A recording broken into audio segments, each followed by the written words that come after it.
Hi my dear students, ఈరోజు మనము first year కామర్స్లోని గణాంక శాస్త్రంలోని మన గణాంక శాస్త్రం యొక్క పరిధి, ప్రయోజనాలు, నెక్స్ట్ ఉపయోగాలు, ఉద్దేశాలు కూడా నేర్చుకున్నాం. అందులోనే భాగంగా గణాంక శాస్త్ర పదజాలాలు అనే చాప్టర్లో మనం ఏం చేసినామంటే మూలధనం అంటే ఏంటనే గురించి నేర్చుకున్నాం. చూడండి, మూలధనం వెరీ వెరీ ఇంపార్టెంట్. మనకు 2 మార్కులకు వస్తుందండి. మూలధనం అంటే ఏంటంటే యజమాని వ్యాపార ప్రారంభం కోసం తెచ్చిన నగదు లేదా సరుకుని ఏమంటామంటే మూలధనం అనడం జరుగుతుంది. ఓకేనా? మరొకసారి చూడండి, మూలధనం అనగా యజమాని వ్యాపార ప్రారంభానికి తెచ్చిన నగదు లేదా సరుకును ఏమంటామండి మూలధనం అంటాం. ఫర్ ఎగ్జాంపుల్, ఒక వ్యక్తి ఉండండి. ఈ వ్యక్తి ఏం చేసిండంటే వ్యాపారాన్ని స్టార్ట్ చేసిండు. ఏం చేసిండు? వ్యాపారాన్ని ప్రారంభించాడు. ఈ వ్యాపారాన్ని ప్రారంభించాలంటే డబ్బులు కావాలి కదా, పెట్టుబడి పెట్టాలి కదా. సో పెట్టుబడి కోసం ఎంత ఇచ్చిండంటే 50,000 రూపాయలు ఇచ్చిండు అనుకుందాం. ఈ యజమాని ఈయన ఏమంటామంటే ఇప్పుడు మనకి ఈయన పేరు ఎక్స్ అనుకుందాం. ఫర్ ఎగ్జాంపుల్, ఈ ఎక్స్ తన వ్యాపారాన్ని ప్రారంభించడం కోసం 50,000 రూపాయల అమౌంట్ వ్యాపారంలో పెట్టుబడి పెట్టడం జరిగింది. ఈ పెట్టిన ఈ 50,000 రూపాయలని ఏమంటాము మూలధనం అంటాం. ఏమంటామండి? మూలధనం. ఓకేనా? ఒక్కోసారి ఇది నగదు రూపంలోనే కావచ్చు, లేదా సరుకుల రూపంలోనే కావచ్చు. ఫర్నిచర్లో ఏదైనా పెట్టిన అనుకోండి, ఇట్లా యజమాని తన వ్యాపారంలో పెట్టిన నగదు లేదా సరుకులను ఏమంటామంటే మూలధనం అంటాం. Very very important. యజమాని తన వ్యాపార ప్రారంభానికి తెచ్చిన నగదు లేదా సరుకుని ఏమంటామండి మూలధనం అంటాం. ఓకేనా? Very very important. Second point వచ్చేసి సొంత వాడకాలు. ఇది కూడా 2 మార్కులకు వచ్చే అవకాశం ఉంది. Very very important. సొంత వాడకాలు అంటే ఏంటంటే యజమాని తన సొంత అవసరాల కోసం వ్యాపారం నుండి తీసుకున్న మొత్తాన్ని ఏమంటామంటే సొంత వాడకాలు అంటాం. ఫర్ ఎగ్జాంపుల్, ఈ యజమాని తన వ్యాపారంలో 50,000 రూపాయల నగదు, 30,000 రూపాయల సరుకులు పెట్టిండండి. ఈయన ఏం చేసిందంటే తన సొంత అవసరాల కోసము ఏం చేసిండండి, ఒక 2,000 రూపాయల నగదుని, నెక్స్ట్ సరుకుని, ఒక 1,000 రూపాయల సరుకులని సొంతానికి వాడుకున్నట్లయితే ఆ సొంతానికి వాడుకున్న ఈ నగదు లేదా సరుకును ఏమంటామంటే సొంత వాడకాలు అంటాం. సొంత వాడకాలు అంటే యజమాని తన సొంత అవసరాలు అంటే ఇంటి అవసరాల నిమిత్తము వాడుకున్న మొత్తాన్ని ఏమంటామంటే సొంత వాడకాలు అంటాం. ఓకేనా? అంటే సొంత వాడకాలు అంటే ఏంటంటే యజమాని తన వ్యాపార సంస్థ నుండి సొంతానికి తీసుకున్నట్లయితే దాన్ని ఏమంటామంటే సొంత వాడకాలు అని చెప్పుకోవడానికి అవకాశం ఉంది. ఈరోజు మనము వెరీ వెరీ ఇంపార్టెంట్ అయిన మనకు కామర్స్కి కావలసిన ఫండమెంటల్స్ అంటే పునాదులు అంటాం మనం. ఏంటివంటే అవి ఖాతాలు.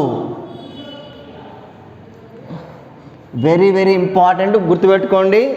ఖాతాలు ఎన్ని రకాలంటే 3 రకాలండి. ఎన్ని రకాలండి? 3 రకాలు. ఇది చాలా ఇంపార్టెంట్. ఖాతాలు ఎన్ని రకాలంటే 3 రకాలు. చూడండి, ఖాతాలు స్థూలంగా చెప్పాలంటే వ్యక్తిగత ఖాతాలు, వ్యక్తిగత ఖాతా అంటే A/C అనొచ్చు ఖాతాని, లేదా డైరెక్ట్ ఖాతా అని రాయొచ్చు. ఒకటి వ్యక్తిగత ఖాతాలు, రెండోది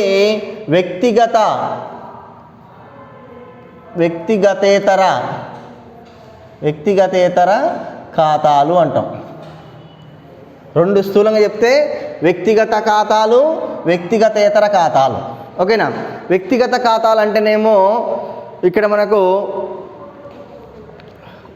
2 వస్తాయి మనకి. ఇక్కడ వ్యక్తిగత ఖాతాల్లో సహజమైన వ్యక్తులు,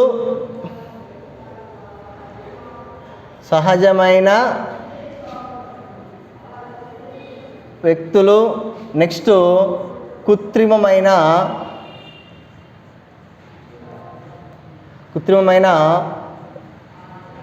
వ్యక్తుల గురించి చెప్పేదాన్ని ఏమంటామంటే వ్యక్తిగత ఖాతా అంటాం.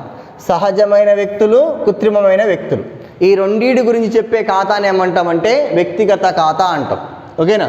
సో ఎక్స్ప్లెయిన్ చేస్తాను అసలు వ్యక్తిగత ఖాతా అంటే అనేది. మళ్ళా వ్యక్తిగతేతర ఖాతాలు ఎన్ని ఉంటాయంటే 2 రకాలు ఉంటాయండి. ఒకటి వాస్తవిక ఖాతా, వాస్తవిక ఖాతా. రెండోది ఇది ఒకటోదండి. రెండోది నామమాత్రపు ఖాతా, నామమాత్రపు ఖాతా. ఇది వెరీ వెరీ ఇంపార్టెంట్. ఖాతాలు స్థూలంగా 2 రకాలు, వ్యక్తిగత ఖాతాలు, వ్యక్తిగతేతర ఖాతాలు. ఓకేనా? వ్యక్తిగత ఖాతాలు అంటే సహజమైన వ్యక్తులు ఉంటారండి, కృత్రిమమైన వ్యక్తులు ఉంటారు. ఓకేనా?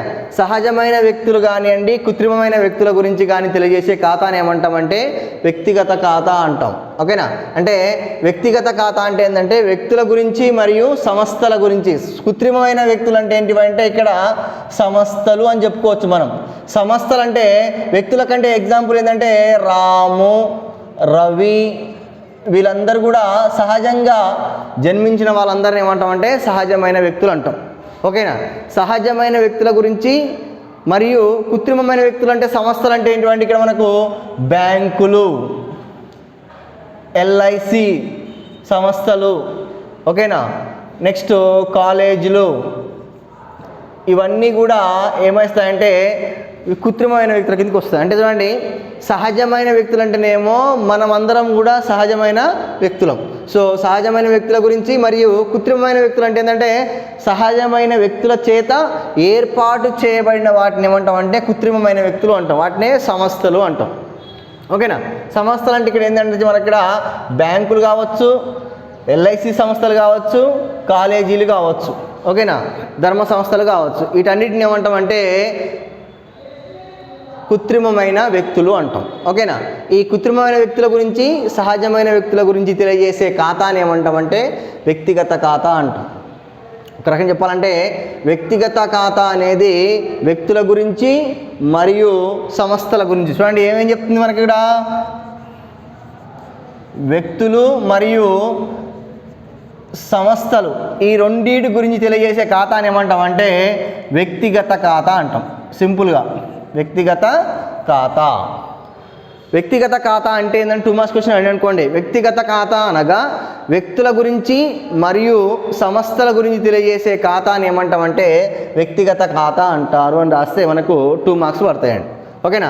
Very very important. వ్యక్తిగత ఖాతా అంటే ఏమిటి అంటే వ్యక్తిగత ఖాతా అనేది 2 రకాలు ఉంటుంది. సహజమైన వ్యక్తులు, కృత్రిమమైన వ్యక్తులు. సహజమైన వ్యక్తులు అంటేనేమో సహజంగా జన్మించిన వాళ్ళందరినీ సహజమైన వ్యక్తులు అంటాం. కృత్రిమమైన వ్యక్తులు అంటే ఏంటంటే సహజమైన వ్యక్తుల చేత ఏర్పాటు చేయబడిన సంస్థలను ఏమంటామంటే కృత్రిమమైన వ్యక్తులు అంటాం. కృత్రిమమైన వ్యక్తులకు సంస్థలకు ఎగ్జాంపుల్ ఏంటంటే బ్యాంకులు, ఎల్ఐసి సంస్థలు, కాలేజీలు. ఓకేనా? ఈ మూడింటిని ఎగ్జాంపుల్ తీసుకుంటున్నాను. ఇవన్నీ కూడా మనం ఏం చేస్తామంటే కృత్రిమమైన వ్యక్తులు అంటే కృత్రిమమైన వ్యక్తులుగా చెప్పుకోవడానికి అవకాశం ఉంది. ఈ కృత్రిమమైన వ్యక్తులు, సహజమైన వ్యక్తులు వీళ్ళందరినీ మనం ఏ ఖాతా కిందకి చేస్తామంటే వ్యక్తిగత ఖాతా కిందకి వెళ్ళిపోతుందండి. అంటే ఇక్కడ మనకు వ్యక్తిగత ఖాతా అని చెప్పడానికి మీనింగ్ ఏంటంటే వ్యక్తిగత ఖాతా అనగా వ్యక్తుల గురించి మరియు సంస్థల గురించి తెలియజేసే ఖాతా అని ఏమంటామంటే వ్యక్తిగత ఖాతా అంటారు. Very very important. Clear? Right. ఇప్పుడు మనము ఇటు వెళ్ళిపోదాం. నెక్స్ట్ ఏంటి ఇక్కడ వ్యక్తిగతేతర ఖాతాలు. వ్యక్తులు కానిటువంటి ఖాతాలే వ్యక్తిగతేతర ఖాతాలు.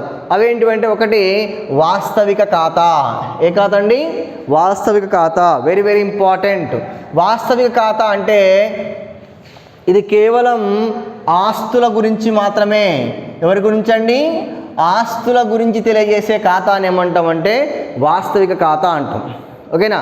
వాస్తవిక ఖాతా అనగా ఆస్తుల గురించి తెలియజేసే ఖాతాను వాస్తవిక ఖాతా అంటారు. ఇక్కడ మనకు ఆస్తులు ఎన్ని రకాలు ఉంటాయంటే 2 రకాలు ఉంటాయండి ఆస్తులు. ఒకటి కనిపించే ఆస్తులు, స్థిర ఆస్తులు. రెండోది చర ఆస్తులు. ఆస్తులు 2 రకాలు, స్థిర ఆస్తులు, చర ఆస్తులు. ఇక్కడ స్థిర ఆస్తులు మళ్ళీ 2 రకాలు ఉంటుందండి. కనిపించే ఆస్తులు,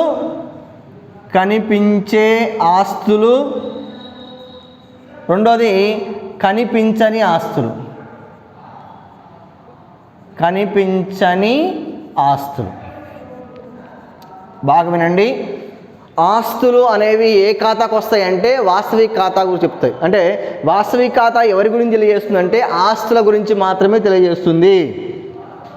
ఆస్తులు అనగా మనకు రెండు రకాలు, స్థిర ఆస్తులు, చర ఆస్తులు. స్థిర ఆస్తులు, చర ఆస్తులు అని రెండు రకాలు ఉంటాయి. స్థిర ఆస్తులు అనేవి మనకు మళ్ళీ రెండు రకాలుగా విభజించడం జరిగింది. ఒకటి కనిపించే ఆస్తులు, రెండోది కనిపించని ఆస్తులు. ఆస్తి అంటే మీ అందరికీ తెలిసిన విషయమే. కనిపించే ఆస్తులు అంటే ఏంటంటే మన కంటికి కనిపిస్తాయి, వాటిని మనం టచ్ చేయొచ్చు, ఓకేనా, మనం ముట్టుకోవచ్చు, వాటిని మనం స్పష్టంగా చూడడానికి అవకాశం ఉంటుంది. అలాంటి ఆస్తులను ఏమంటామంటే కనిపించే ఆస్తులు అంటాం.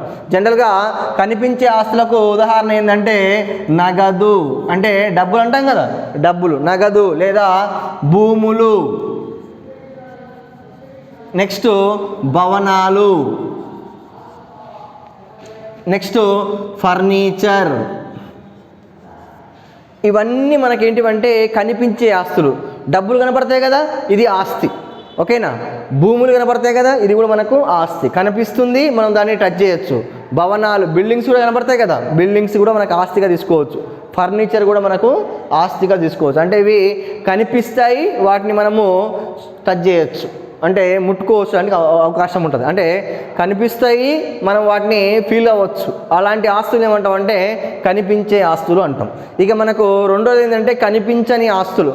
అంటే అవి ఆస్తులు అయినప్పటికీ కూడా అవి మన కంటికి కనిపించవు, వాటిని మనం టచ్ చేయడానికి వీలుండదు. అలాంటి ఆస్తులను ఏమంటామంటే కనిపించని ఆస్తులు. వాటిని ఏమంటామంటే ఎగ్జాంపుల్, వాటికి ఒకటి కనిపించని ఆస్తులకి example good will.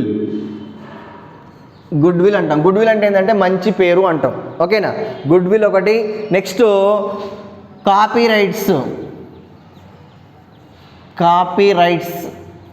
Next patents, copy rights and patents. ఇవన్నీ కూడా మనకు కనిపించని ఆస్తులు, కనిపించని ఆస్తులు.